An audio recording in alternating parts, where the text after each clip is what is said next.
In the tapestry of life, where every thread holds a story, America in Black and White emerges as a haven for the voices echoing through the heart of our communities.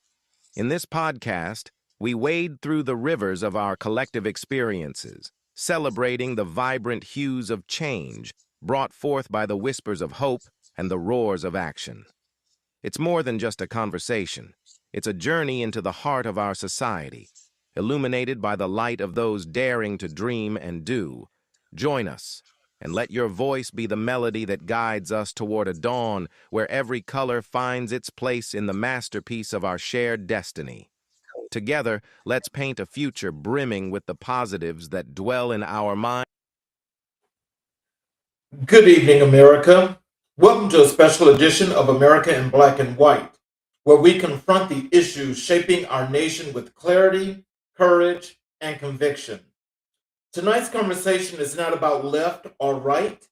It's about lived reality of everyday Americans who are trying to navigate uncertainty, instability, and the shifting ground beneath our feet.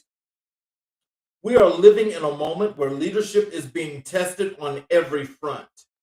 Some people believe the current administration's decisions reflect strength and direction, while others see turbulence and unpredictability. But no matter where you stand, one thing is clear: the American people deserve answers, accountability, and a path forward.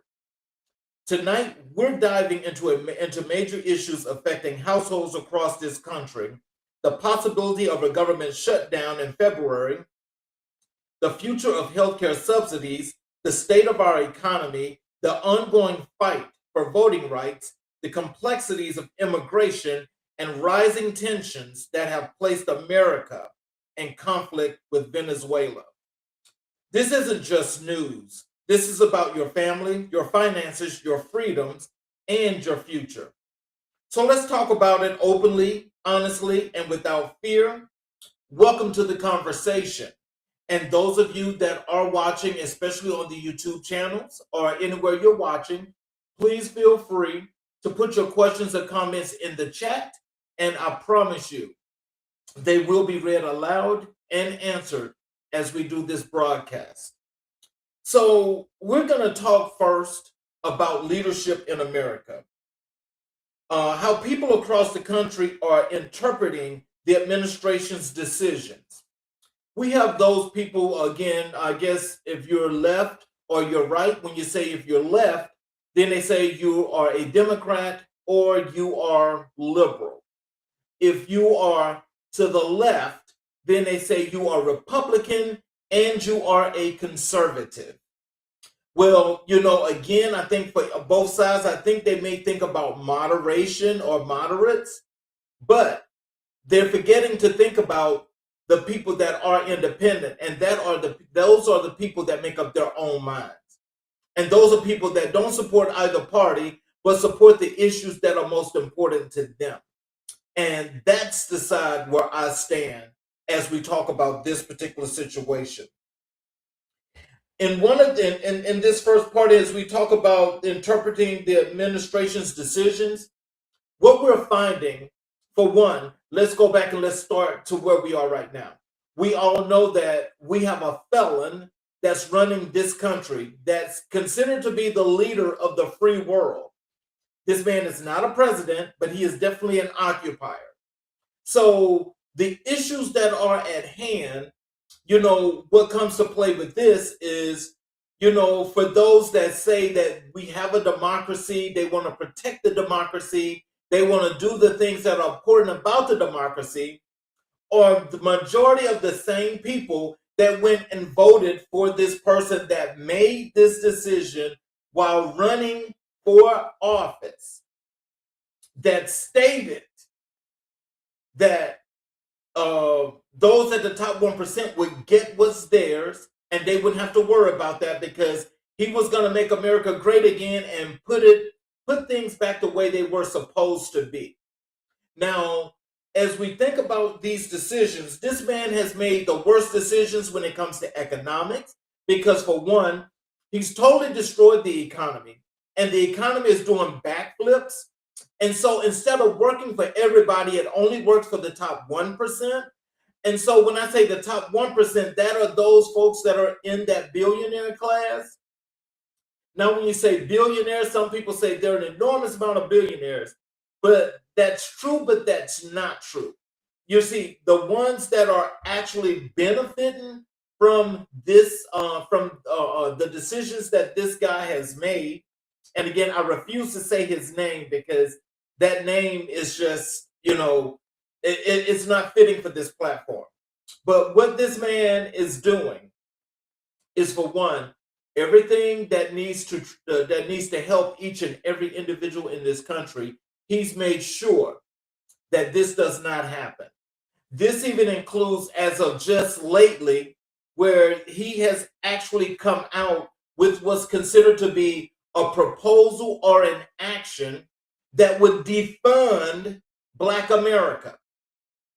That's what I said, defund Black America. So I want you to think about that and think about those folk that troll the internet and try to call Black people racist, when these are the very people that are benefiting from racist situations, racial policies, and racist actions. So it's the racist, the dumbest criminal in the world. This man is just a flat out disgrace. He's a total disgrace. And to think that somebody would actually have the gall to vote for that piece of trash, put it in the White House in DC, where he is clearly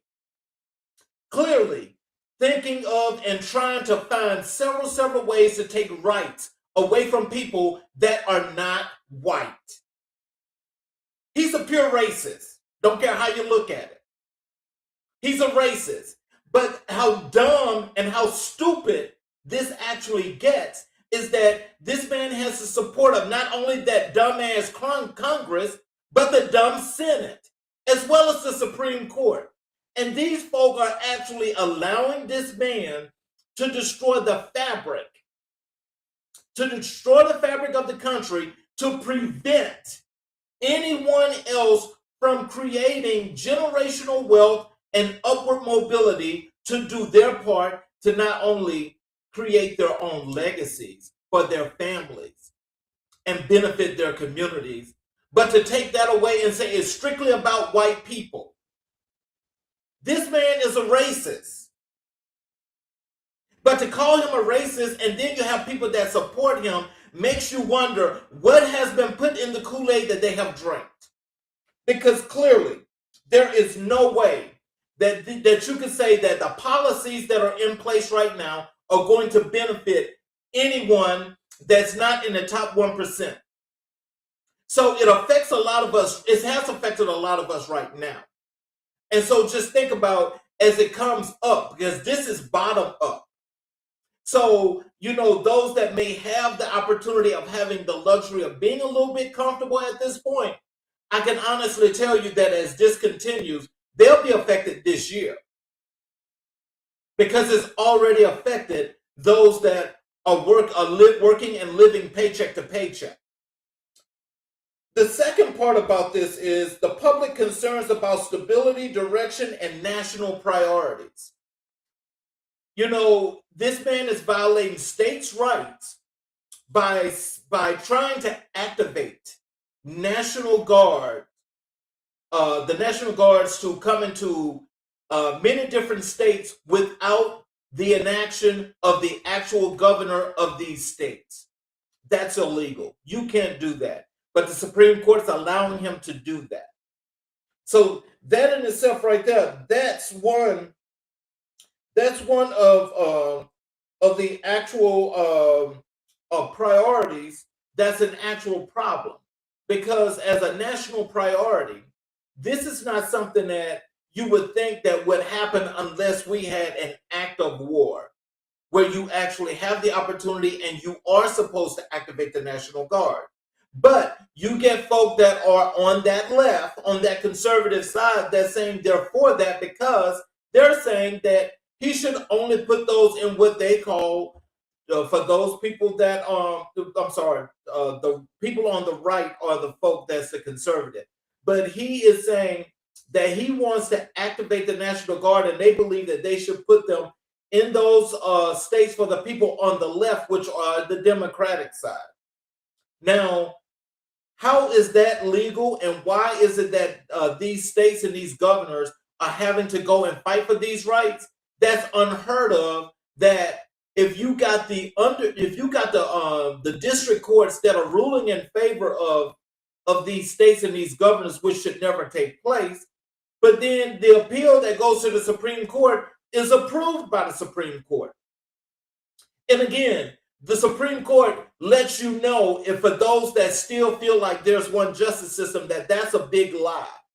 Because there is no way that every time there's a problem and he takes it to the Supreme Court, that with the 6-3 favor that they have, that he's not going to win.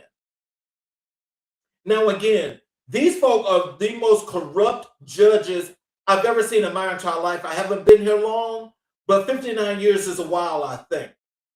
And so to know this means that we as a people, the American people, are going to have to do better.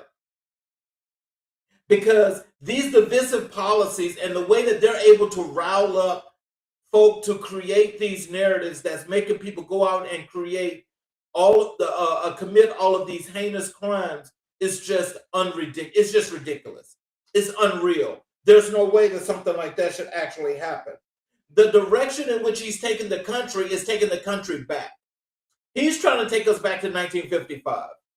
So primarily, in not quite a year's time, he's already set this country back 30 years.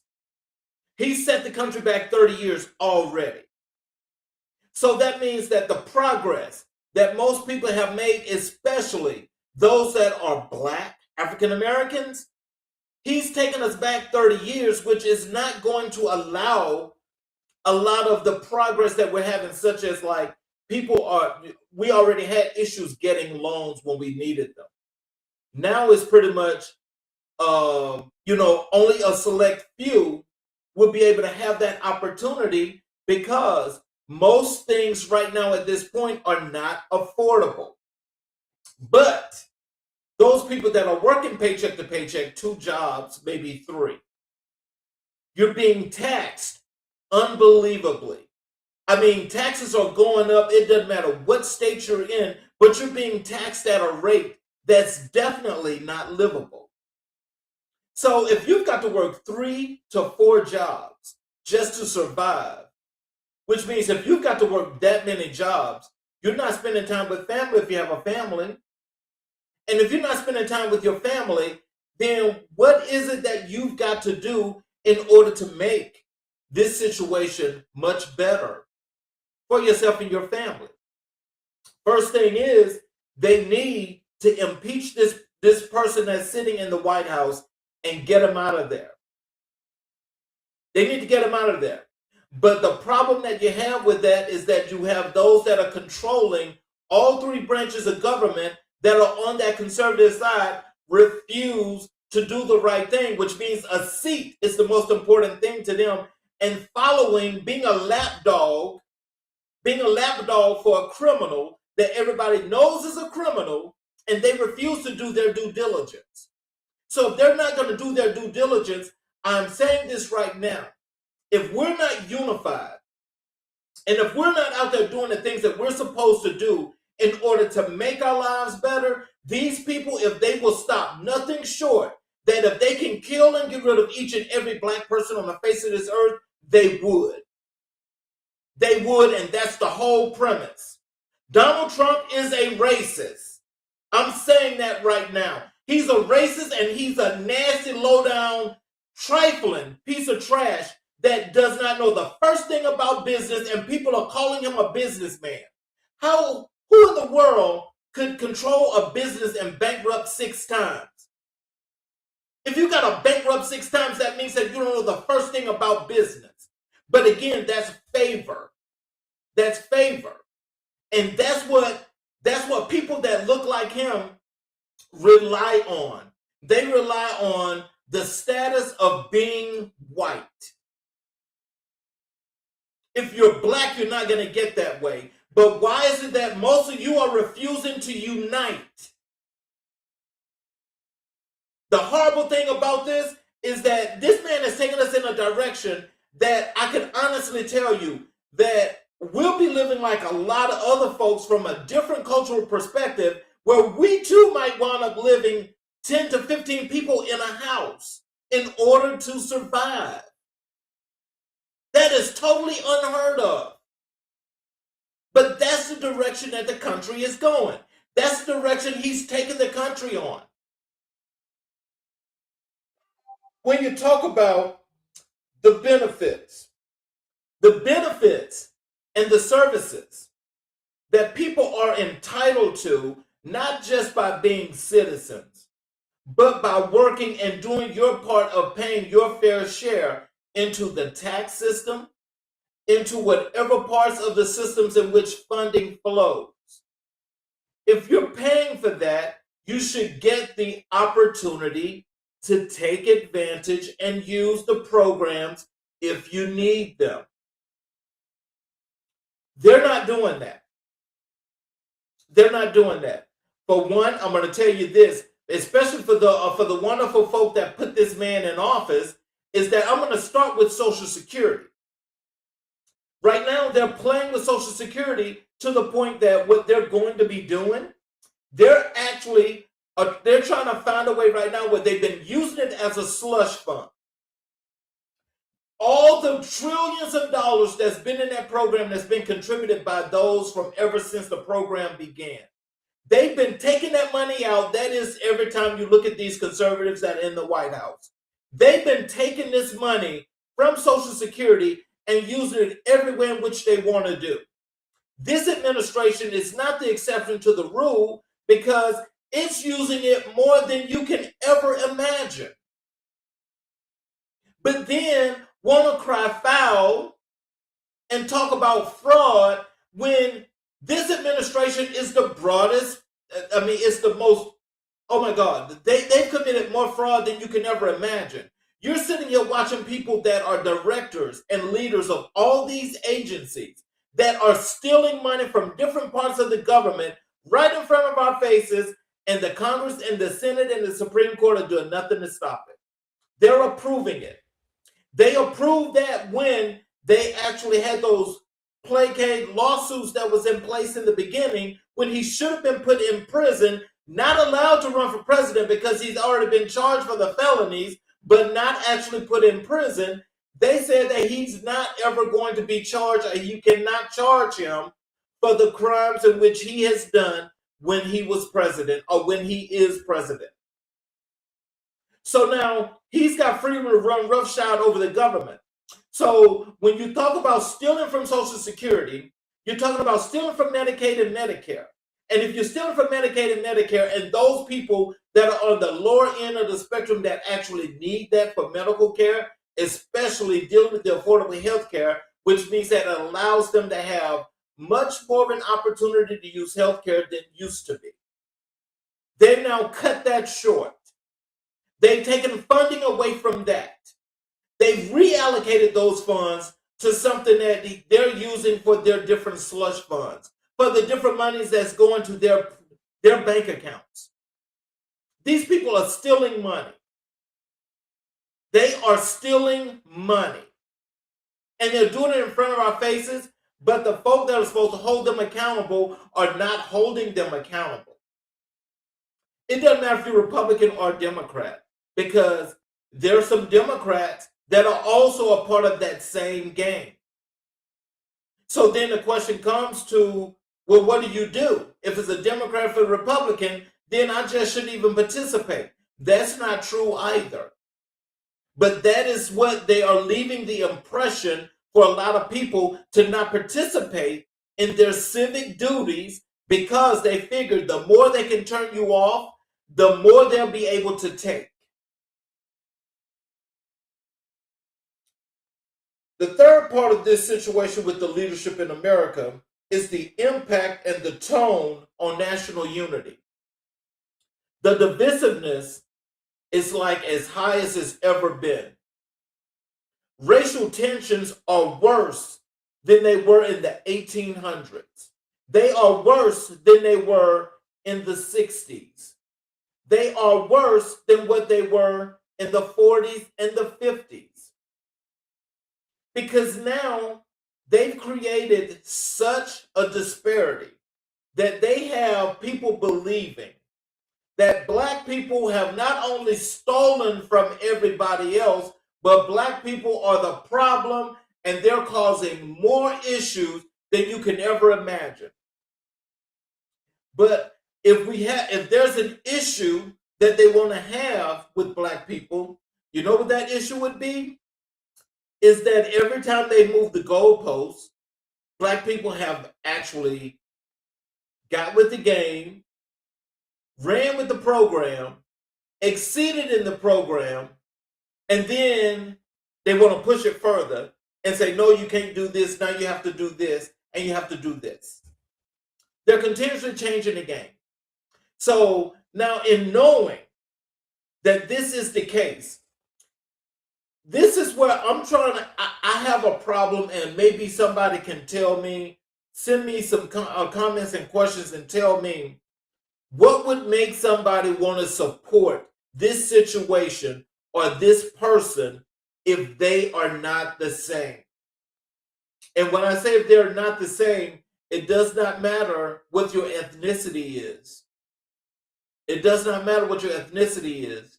If you're supporting that, then you're the same person. Because remember, the stereotype is if you're black, you must be a criminal. If you're white, you must be smart and you must be rich. When it's the other way around. When are we going to flip that narrative? When are we going to flip that narrative? Because if we don't flip that narrative and let that be known and clear, it's factually proven, you don't have to do anything else but show the facts to prove this. Embellishment is not needed for this. But that's what some people have a tendency to do. My whole premise about this is that we have to do what we have to do in order to get this country back, in order for us to start a new path and make it correct. Because what has actually taken place and all that progress has been pushed all the way back. And if it's pushed all the way back, that means that we're going to have further to go in order to get back to where we were before this man got into the White House. That's the problem. So let me go to this situation where a lot of people still probably forgot about this, but there's a possibility that there's going to be another government shutdown in February. Now, remember, let's go back to what happened. I think that was November of last year when you had 8 Democratic senators cross the aisle. They crossed the aisle to side with the Republicans because they felt like they could just do that and that they will hold them to a word that they would actually renew the subsidies for the Affordable Health Care Act for everyone, that they were supposed to just extend this and it was supposed to be fine. Well, we're now in January. Those subsidies have not been extended. And so now that's going to be the main priority again when they come back up to extending or voting for budgets, shall I say, in order to keep the government funded. Now, what's going to be crazy and what's really horrible about this is this last government shutdown downgraded America's credit. It downgraded the credit because this administration alone right now, in its first 10 months, have added $10 trillion to the deficit. $10 trillion. Nobody, a lot of people can't even fathom how many numbers that is, how many zeros. They've added $10 trillion to the deficit, Meaning, when they got in there and the lies that they told folk when they was running for office is that, oh, Joe Biden had ran the deficit sky high. When Joe Biden got in there, Joe Biden had to fix the mess of this occupier after that first term. Now, there's flaws that's in the Biden administration as well. There were several flaws. But in those flaws, I do have to say that it was not nearly as worrisome as what we have right now. And the reason why I say that is I want you guys to think. When Obama came in after Bush in 2008, Obama had to bring the government back to equilibrium, which he got close. I wasn't all the way there, but we were pretty much in a much better situation than we were under the Bush administration. Obama had to borrow that money and do the stimulus situation in order to bring everything back to fold. Because I want you guys to remember the car industry was about to die out. We had issues with labor where the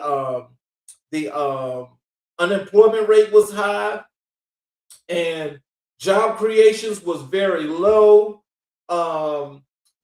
Interest rates were high. All of this happened before Obama took office. When Obama took office, Obama brought the deficit down, interest rates came down, and for the whole 8 years that he was in office, the unemployment rate dropped under 3%, but had a steady increase in jobs the whole entire time. The first time the occupier took over, when President Obama got out of office in 2016, all of that good work that was done started the decline. We lost jobs consecutively, but every month under that 4-year period that the occupier was in there, the deficit went back high because they were spending money on those tax breaks that was given to the top 1%. And they're doing that again, but this time they were able to make them permanent, having control of both the House and the Senate. So there was still no budget, but in the process of there not being a budget, now we're going to have to worry about, for workers and families in general, but also the government employees. The non-essential workers are going to be furloughed again. Now remember, unemployment was low with Biden, where he had got down to under 3%. Unemployment now has ticked back up to, I think it's 6 or 7%.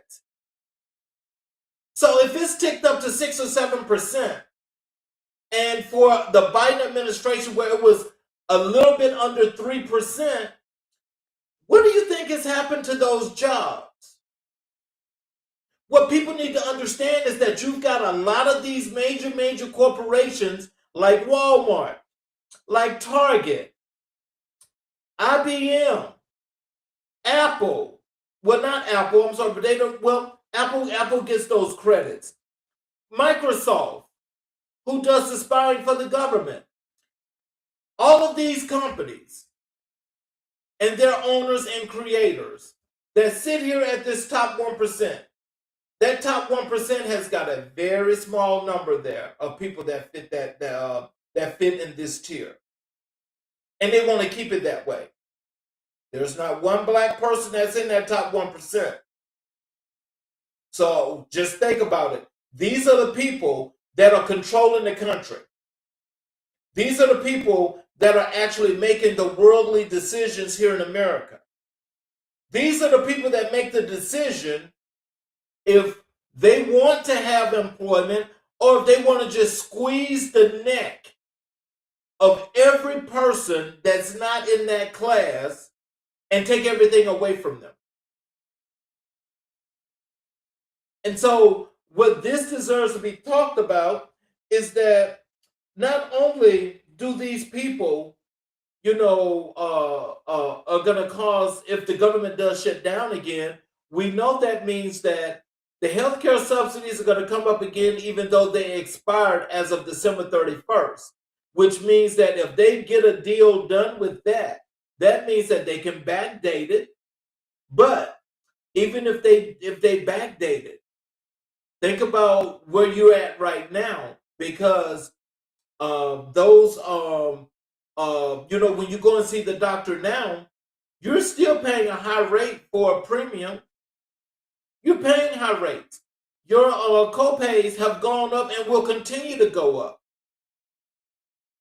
You're not going to be able to go back and tell that doctor, well, hey, this is what happened under the Affordable Health Care Act, and if they did this is a scenario. So they say they get an agreement and they go back and they say, okay, well, you're able to, we're going to backdate this, so the subsidies are going to be extended for 2 years, 3 years, or whatever have you. So even if they did that, you can't go back to the doctor and say, okay, well, the Affordable Health Care Act has changed this, so I need to get some of my money back that I paid you. The doctor's office is not going to do that, because most of them that's part of the Medical Association support what Donald Trump is doing. Most of them support what Donald Trump is doing. So again, greed is what's at stake when it comes to this country here, because all of your rights, they're infringing on people's rights. They're infringing. They're basically trying to say that if you're non-white, you don't have rights. And remember, they wrote this thing that they call the Constitution. So they're always able to find language to circumvent that whenever they get ready. And the last part of this is how Congress is responding and what Americans should watch for. When it comes to Congress, if Congress has not responded to the subsidies for health care, if they have not responded to what is going to be or what's looming large, that is to get this budget in order for the government to stay open.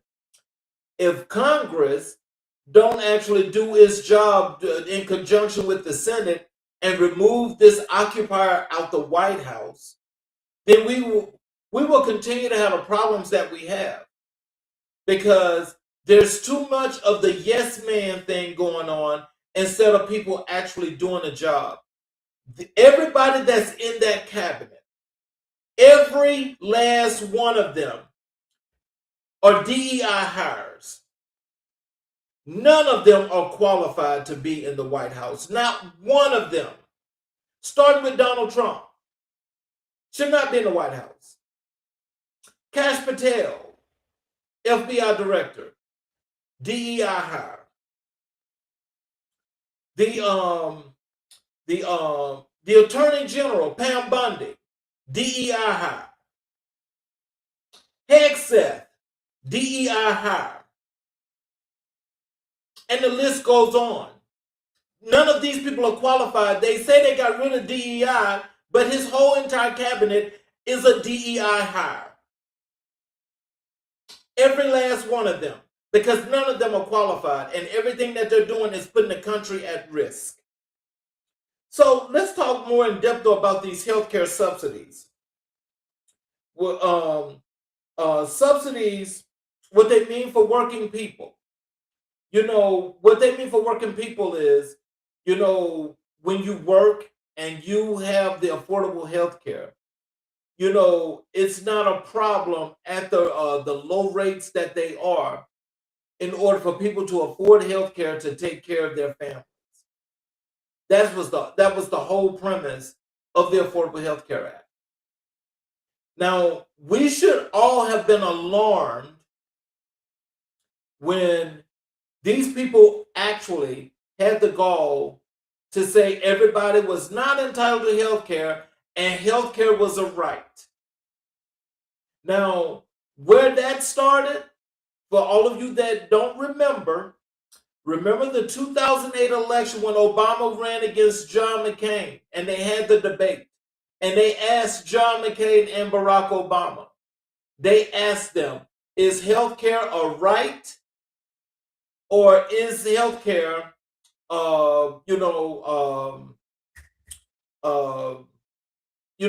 what you want, if you can afford it. And McCain actually said the latter.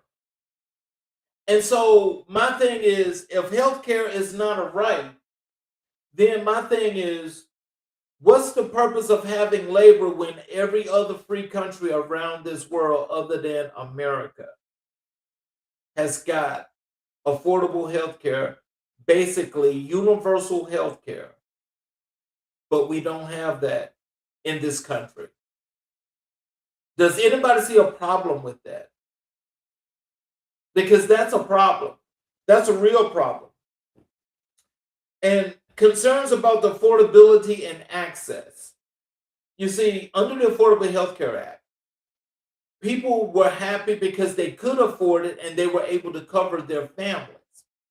The access was there where you could pretty much go any place, see any doctor via the Affordable Health Care Act. That's what you could do. What they have done is they found a way to take that away. And so they chipped at it for the longest, but have never decided that they will go back and they will do their due diligence to do the work to fix it, to add to it, to make it stronger and make it better. And the reason is because they don't want these millions of people that signed up under the Affordable Health Care Act to keep health care. Why are they trying to kick people off of health care and they want to see people sick for some strange reason? That is like the strangest thing in the world to me. I just don't understand. I really don't. And so these changes could affect small businesses and communities. So when it comes to small businesses, that means that the premiums are so high that small businesses are not going to be able to offer insurance to their employees. And that triggers down into communities, because if you got communities where there are an enormous amount of people that don't have health care, then that means that we're looking at lots of illnesses. We're looking at people that are just going to be just not covered. A lot, just people just sick, and people probably most likely dying, especially if they're critically ill, because you have chronic critical illnesses that deserve an enormous amount of attention. That is like you have the HIV, you've got cancer, you've got even folk that's got AIDS, you've got people that's got there's several forms of cancer, but the worst ones like the bone cancer. And just with these, you need the affordable health care in order to pay your part of those premiums in order to get the care that you need. But if the premiums are so high and only those folks that are in that top 1% can afford it, then that means it makes their lives and their families' lives that much easier, that much better, because they don't need to wait, because they'll be able to go to the doctor anytime they want. All of us down here that actually need the affordable health care and want to just live life the way we want to live it, knowing that we still got to pay that premium, but the premiums are not high, so we're okay with that. But now they don't even want you to have that. So, so just in the economy in general, I'm going to talk to you guys about the living pressures, the job market and wage stagnant, and how Americans are adapting to inflation and uncertainty. So when we talk about the cost of living has gone up. The cost of living is like way past normal of what you were used to paying 6 years ago. 6 years ago, this was not even a thought that would be at this point that we couldn't afford to live and people have to actually get more than one job. And now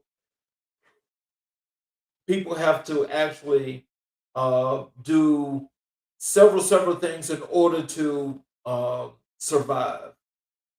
Nobody ever thought that any of these things would be happening right now. A lot of people didn't plan.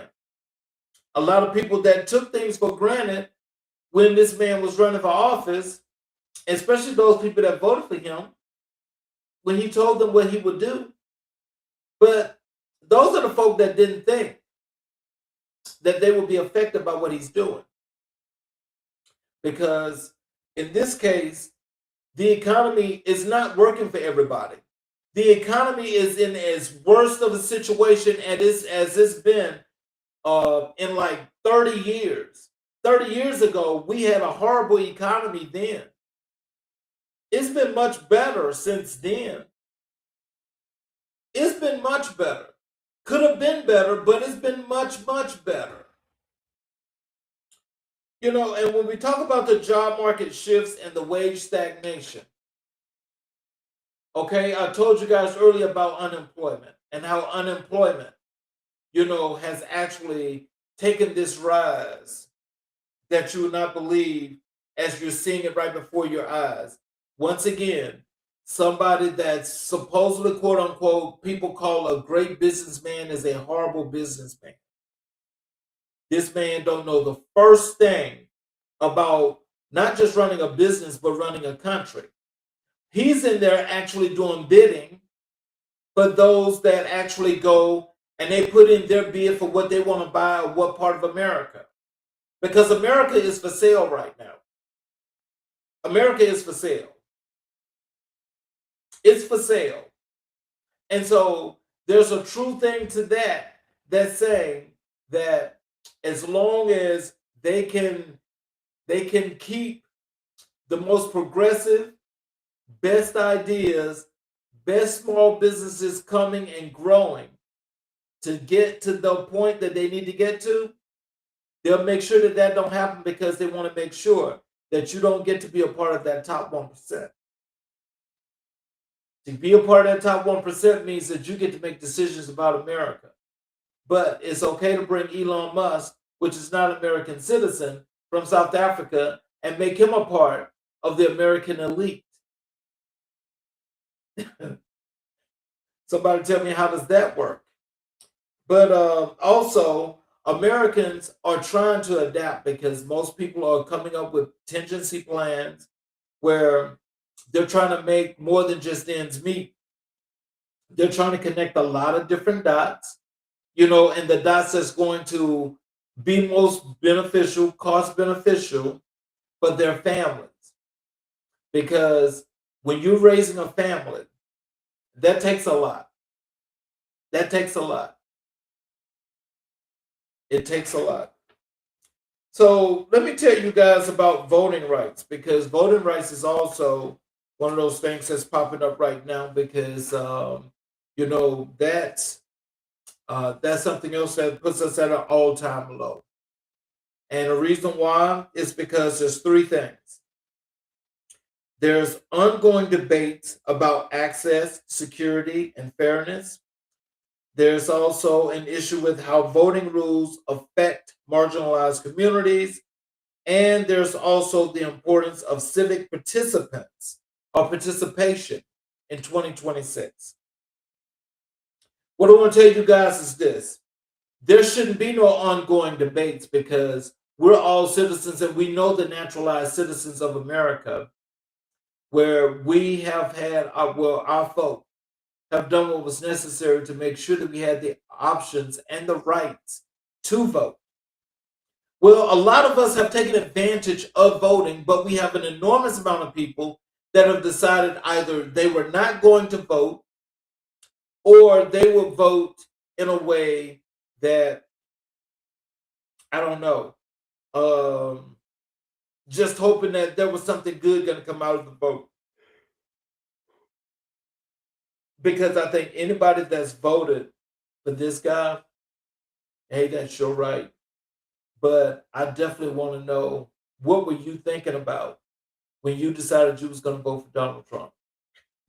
I really want to know if you, especially if you're somebody that looked like me, and there was 10%, 10, 15% of people that look like me that voted for him. I want to know, what was your thought process? What is it that you really saw that told you that you are going to go and you're going to vote for him? I really want to know what that is, because what I'm seeing right now is that you guys are finding out, but you're also trying to hide that too. And the reason why you're trying to hide it is because you don't want nobody to know that you're just that much more of a horrible person than he is. Because that is the most horrible, that is so horrible, that when you cast that vote, that you would actually rain down this kind of terror on each and every person here in America. Because we know there's an enormous amount of us, the majority of us did not vote for this man. We know that. But yet still, he's in office. You know, when we talk about voting rules, how they affect marginalized communities, you got all these states that are running around here now. They are creating brand new voting laws. Why they're doing that is because they know that the majority of the people that are sane would not vote for Donald Trump, but they also know that they have that wonderful midterm election coming up. And so with that midterm election, they already know they're not going to win. But what did they do to try to aid that? They gave Texas the right to actually go and redistrict. Texas went and did a redistrict without bringing it to the people, which was illegal, and they should not be allowed to use that. Well, they took that to the Supreme Court, and the Supreme Court said, yes, you can. Again, that damn Supreme Court. But to combat that situation, to let you know that doing wrong, two wrongs don't make a right, but there are several other states around this country that actually took it to their people and asked the people on a ballot if redistricting is something that's feasible, and if they would support that. There are several states that got that support, especially the state of California. So remember those 5 seats that Donald Trump asked Texas to give him? That's now being countered by several states that have actually took it to the ballot to their people that said, yes, redistrict, that are going to give the other side way more seats. So we know that where the control is going to be coming from. So despite that, and again, 2 wrongs don't make a right. But in this situation, if they're not playing by the rules, if you don't play by those same rules, then you lose. Nobody wants to lose. Everybody wants to win. In this case, I can honestly say that I am in support of what those folk are doing, especially California. Because there's no way that I would want to be under rule of some conservatism that's trying to control not only my life as to what I eat, when I eat, who I'm sleeping with, are we having children? When we have children, we must have children. If a woman is pregnant, then she must have the baby. If she don't have that baby, then now she's going to prison, depending upon the state. This is all crazy. All of that's about voting, because had the people actually paid attention a whole cycle prior to when they overturned Roe v. Wade, we wouldn't be having this. We wouldn't be having this. And that was a horrible midterm election that got rid of Roe v. Wade. because a lot of people didn't feel like their vote counted and they needed to participate in the process. I hope we don't have that again, because that was one thing that caused us more problems than anybody could ever imagine. And so now you're looking at, even though people voted, you know, even for the same-sex marriages, because it was on ballots all around the country. People voted for that, but now they actually feel like they can go back and they can just tell you, if you're not a man and you're not a woman, you can't be man and woman when you say you're married, because it says that the Bible speaks of one man and one woman. I ain't gonna touch that yet, but I'll tell you this.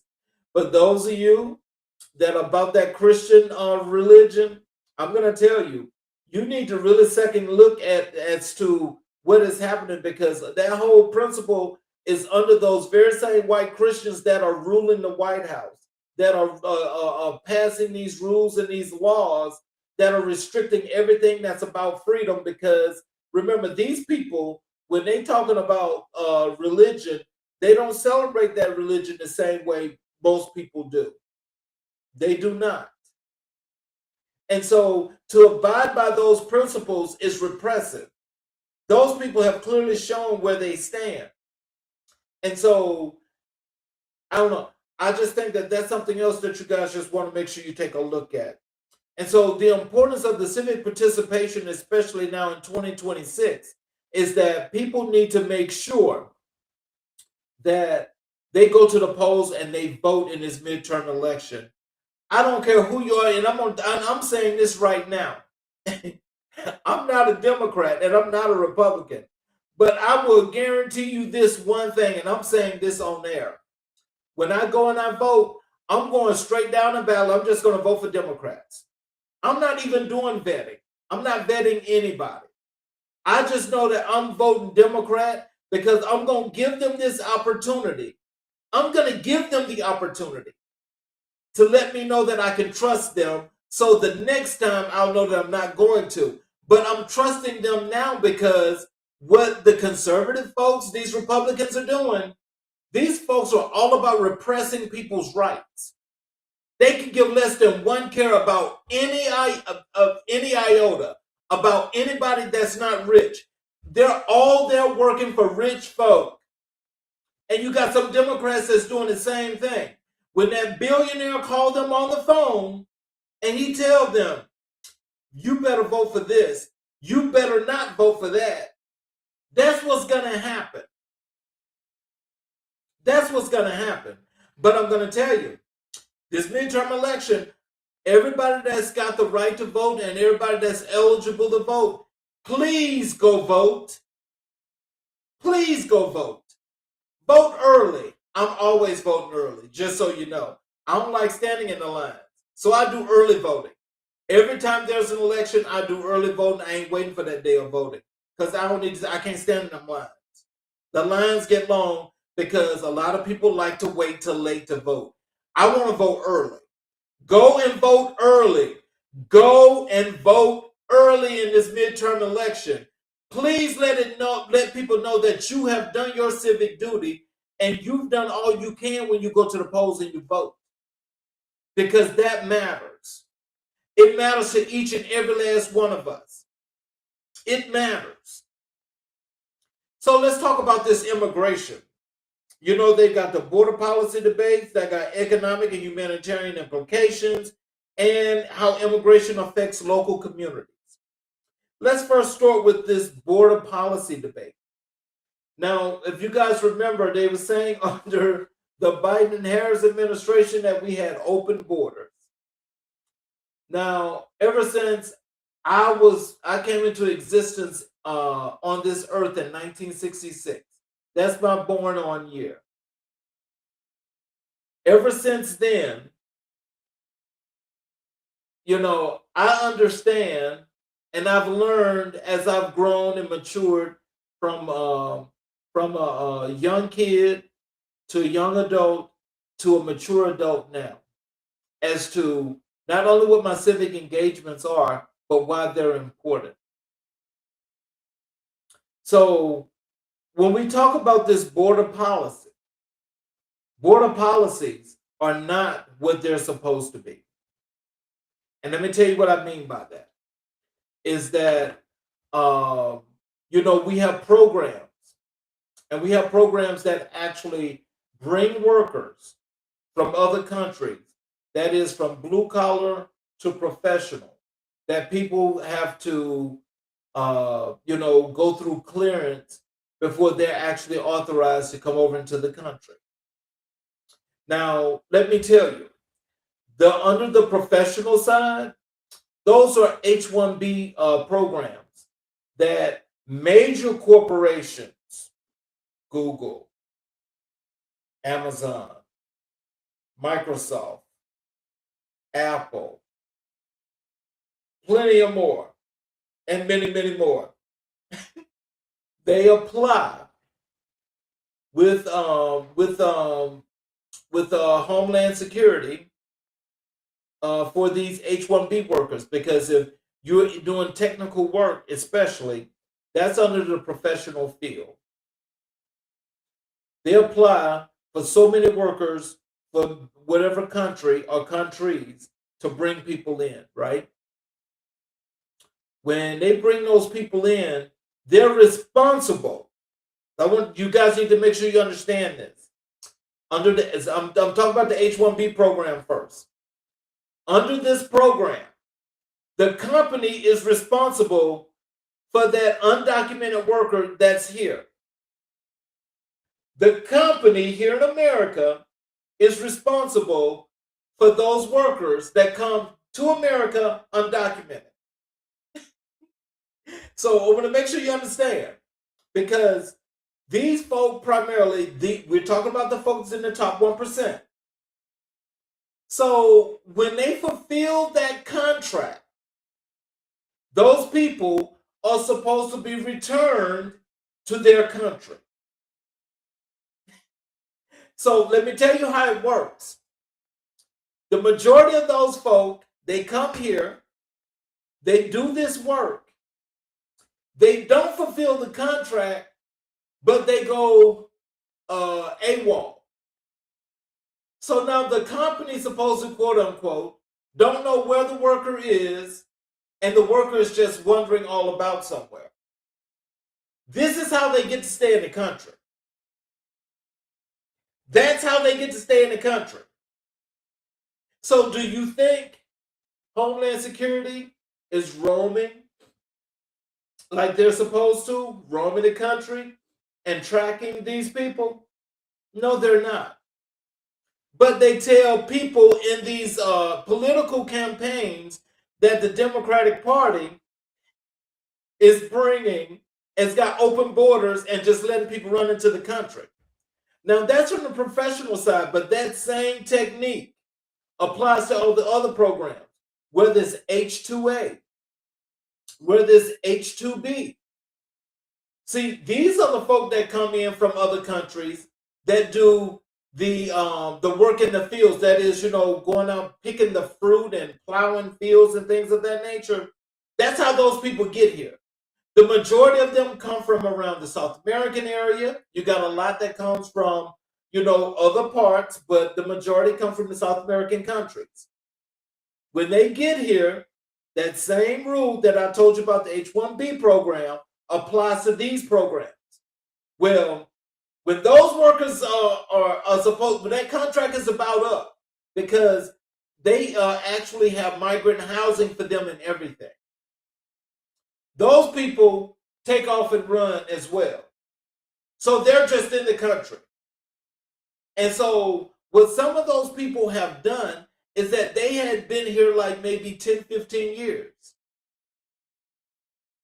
And so when they've been here, what they did was they went and they found an American that they could marry to get the citizenship, be married for a few years, maybe 5, 10 years. They still got contact with their family, They're paid this American to be here. And so while they're here, they're still, got contact with their family that's abroad because they're still sending them money. So now they get to the point that they can get an immigration lawyer that's under the illegal system that's going to actually bring them here. Now, this is how a lot of folk are making money. But at the same time, what you have to understand is that those very same people that are here illegal, especially the ones that are crying right now, they're crying right now because they have no choice but to go home because they got no papers. But you got people that's been here for the longest. Now remember, under the Obama administration, they had got this law passed, bill that went up to the Supreme Court that allowed the Dreamers Bill, that allowed these folk, including the children, to stay, so they wouldn't be deported. So what has happened now is, under this administration, both the first term in 2016 and this one now, what are they doing? They put out this falsehood telling people that the undocumented workers are taking all the jobs. All the illegal people are taking all the jobs. But I want you to remember, all of these top Fortune 500 companies, all of them, all the way down to all these farms, are benefiting from this slave labor. They're benefiting from this. So this is just a little dab as to into immigration and how deep that goes, because there's a whole lot more into this.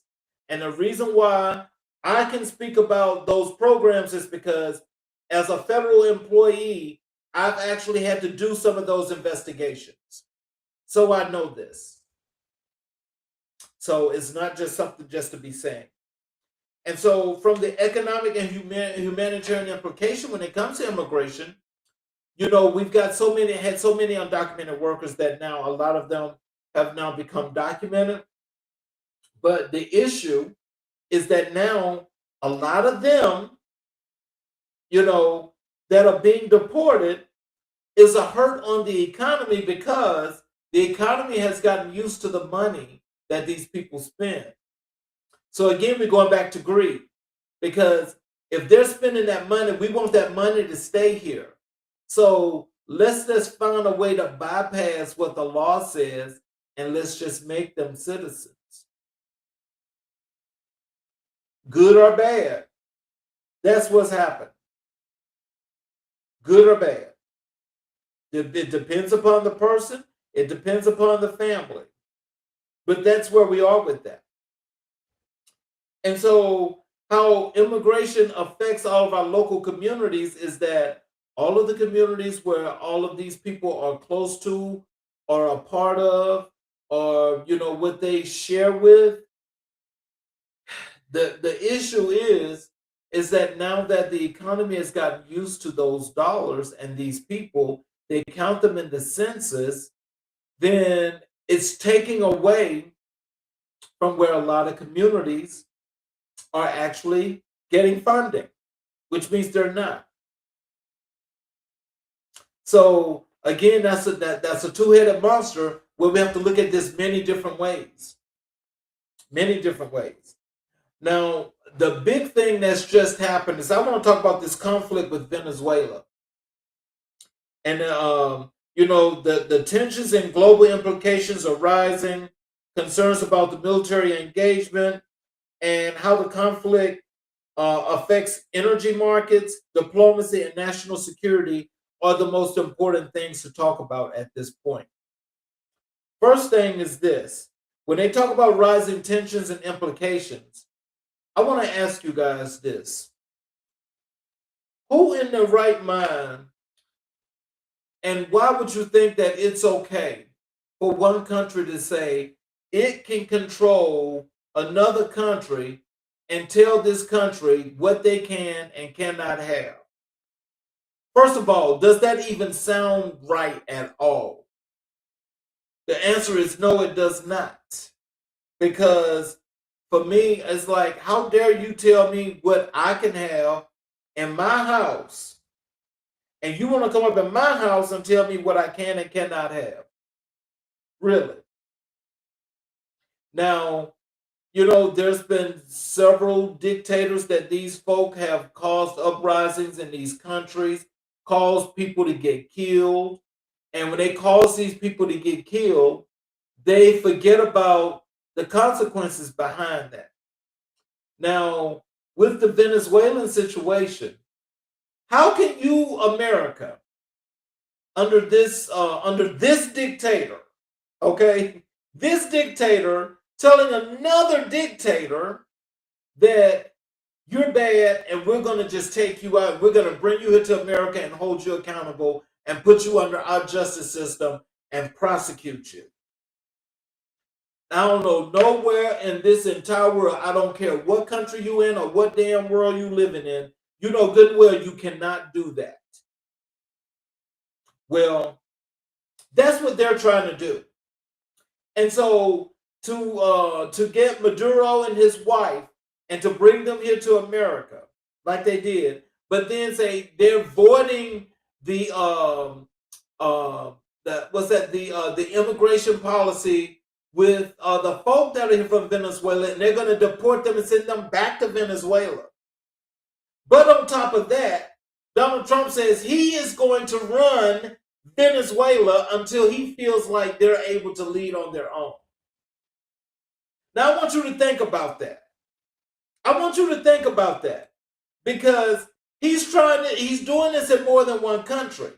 On Christmas Day, they did the airstrikes in northern Nigeria. That's for two reasons. Venezuela, they're mad because they want the oil in Venezuela, because they won't sell it to America and they're selling it to another country. They're upset about that. So now, by capturing the president and his wife of that country, Donald Trump wants to control that when he can't control America. So he's going to steal the oil from Venezuela, bring it to America, put it in America's reserves, and take all the credit for that. But it's thievery. It's thievery. That's what he's doing. One dictator to another. Two wrongs don't make a right. That's wrong on all levels. Is America going to hold Donald Trump accountable? Are the Supreme Court going to tell them that needs to be voided and they need to take these people back to their country and stop that foolishness? Because if they're doing that, then just think about other countries now that want to run around and they want to start kidnapping diplomats. They just start kidnapping diplomats. It doesn't matter what country. Is that right? No, that's against the Geneva Code. I can speak on that because I'm a veteran. You cannot do that. So, who honestly thinks that Donald Trump can't run America, but now he wants to run two countries? But he's stealing the oil from Venezuela. He only did that strike in northern Nigeria talking about Christians, when there's Christians in America that they need to be rescuing, but they want to rescue some Christians that they say are being persecuted in northern Nigeria, only to get closer to Niger and the other two countries that's near it to steal more resources. This is all about stealing resources. There ain't no war, but I will tell you the consequences to him doing what he's doing in Venezuela is that this is what the American people need to know, is that China and Russia are not going to stand for that. They have already spoken that if Donald Trump does that, then they're going to step in to support Venezuela. Now, what kind of war are we looking at? See, this is what people need to be understanding. that you let a criminal get into the White House thinking he's running the country when all he knows is thievery because he's not a damn good business person at all. There is not a moral, ethical bone in that man's body. But then he can speak out just when he wants to and how he wants to and say he wants to defund Black America. Now, what are we to do about that, especially the people that look like me that say they support Donald Trump? Are they still supporting him now? Now, from the military engagement part, now I want you guys to know that our military, you can always, when there's an order that you don't feel is lawful, you do not have to carry that out. But I honestly think for those that actually carried that out, those are people that's just like him. But you cannot tell me that that was right on any shape or form. Because I'm just going to say this. If that happens to folk that are American, then I want to see what that's like, because I don't like that. Because there ain't nothing good about that. That right there is starting some crap. That, believe me, that when you start doing that kind of stuff, that's going to start happening for real, for real, for real. And it matters not who it is. Because if you're doing this, then what about the other folk that's going to start doing it? And so this conflict, is definitely going to affect energy markets. Energy markets will be affected because, for one, with them stealing their oil and trying to bring that reserve here to the U.S., I don't know. That's one that's kind of, it's convoluted. It's convoluted, but that's the resource that they're trying to get. That's the whole resource they're trying to get. There ain't nothing else besides that bull crap that they putting on mainstream media talking about. They're going and they're holding a dictator accountable. That's bull crap. No, you're not. No, you're not. This ain't even about that. And so when we talk about diplomacy, now we've already got countries already around this world that have banned Americans from coming there.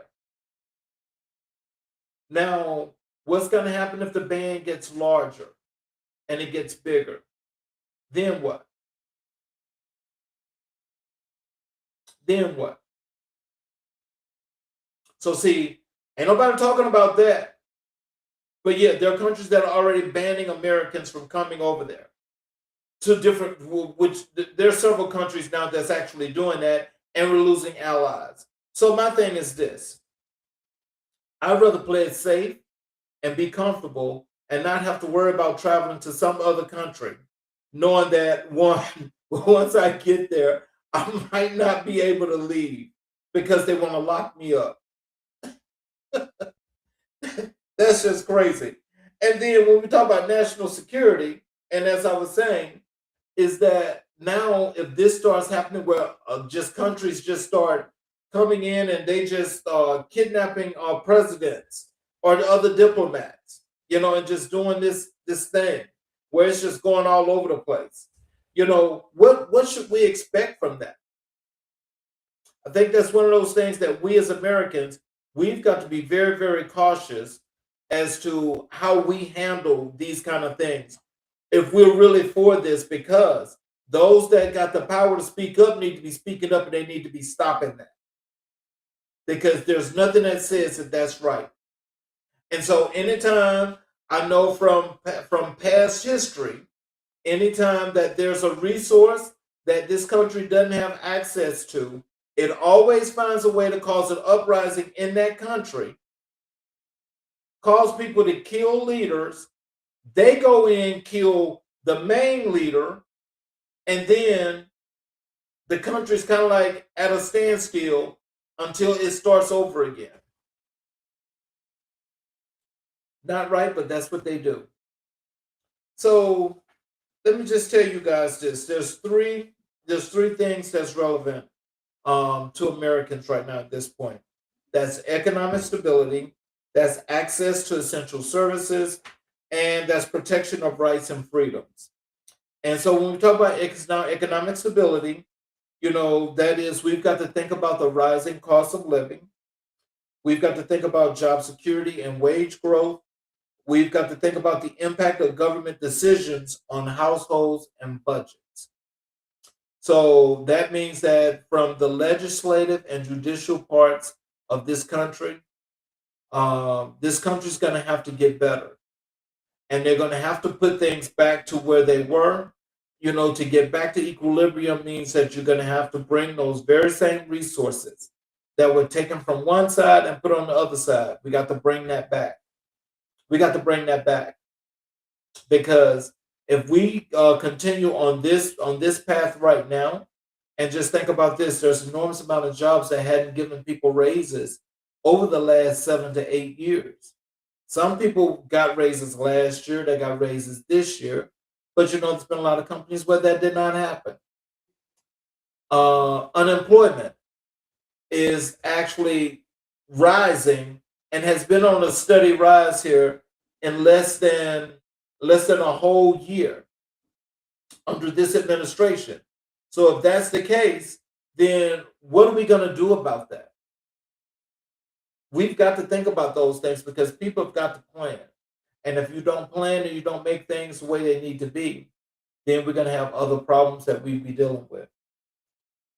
When we talk about the access to essential services, that's healthcare affordability, federal programs are at risk during a shutdown, and community level effects on schools, transportation, and safety nets. These are the programs that, people have grown accustomed to, and they live by the safety net, especially when there's a shortfall. Those programs are there to help lift people up or to keep them steady until they can do a whole lot better. By taking away resources from those programs, we're allowing people to suffer. Is it really a good thing to say Americans should just struggle and just suffer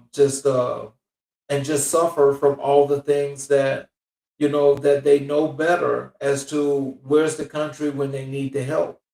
Now, it's a true fact that with these social programs, a lot of them, that is when we talk about the welfare, and you talk about the Medicare and Medicaid, normally, there are some Black people that are on those programs, but there's not a lot.